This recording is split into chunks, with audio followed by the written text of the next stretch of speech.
it's just really taking all those pieces and starting to melt them together. But really, for me, the atmosphere of the movie is taken from, going back to what you were asking, it came from a need for me to figure out, I knew the film had a similarity to the rest of it, but I wanted to give it a feminine atmosphere. So I wanted the palette to feel like that.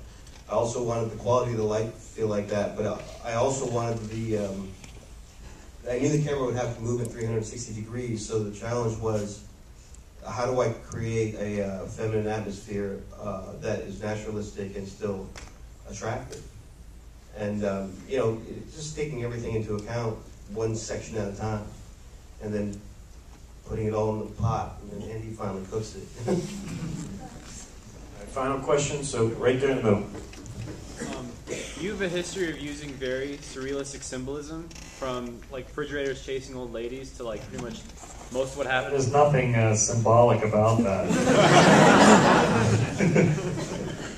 Sorry. What happened in pretty much the whole movie. And this is for like all three of you guys. How did you kind of form your style? Like, when did that start happening in your life where you were looking at films saying, yes, this is what I want to be putting on screen? When did you determine your style in life, what you wanted to put on screen? I'm still looking for style.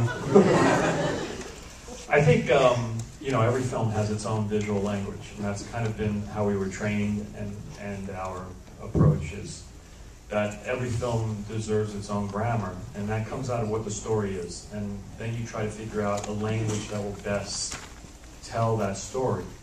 So each film's unique, this kind of approach to subjective filmmaking where the camera is really with the characters came out of a low-budget concern when we did Pi. We basically knew we had one actor every day, so we tried to build a film out of him. So I really think that's the starting point, is you really look at the story, and if you understand the story, then you can figure out what each scene is about, and then if you know what each scene is about, then there's only one place to put the camera, and that's always the truth. And that comes out of how, by putting the camera in this place, what am I telling the audience that this scene is about? Maybe one more question. All the way in the back. Yeah, you. Okay, all your films, like you said, you're drawn to melodramatic characters, and it almost seems like it's a deterioration of circumstance and sanity. Circumstance with The Wrestler, sanity, obviously Black Swan. Do you remember a certain point, whether it was in school, where there was a jumping off point, something you saw, a movie, a character, that kind of led you on that path of telling those types of stories? About deterioration of sanity and how you became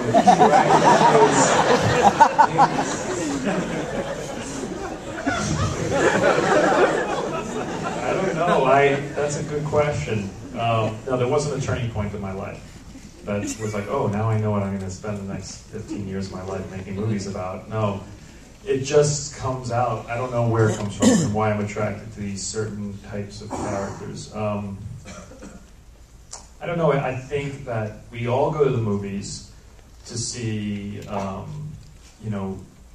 these characters, a character in an extreme circumstance. And I think I've been attracted to kind of realistic characters, but I sort of push them to make them the most extreme version of themselves, and then I try and figure out the most extreme situation. If you think about all the superhero movies, they're exactly that. They're extreme characters, and the world's coming to an end, and it must be saved, So, but I try to do it within, a somewhat normal job, but the jobs are usually pretty out there and extreme. If he's, a math genius building a computer, or,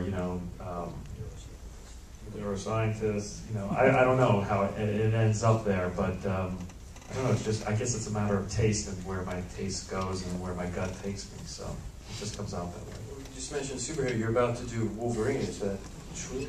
You got to speak it in English, I don't understand that question. Thank you, everybody.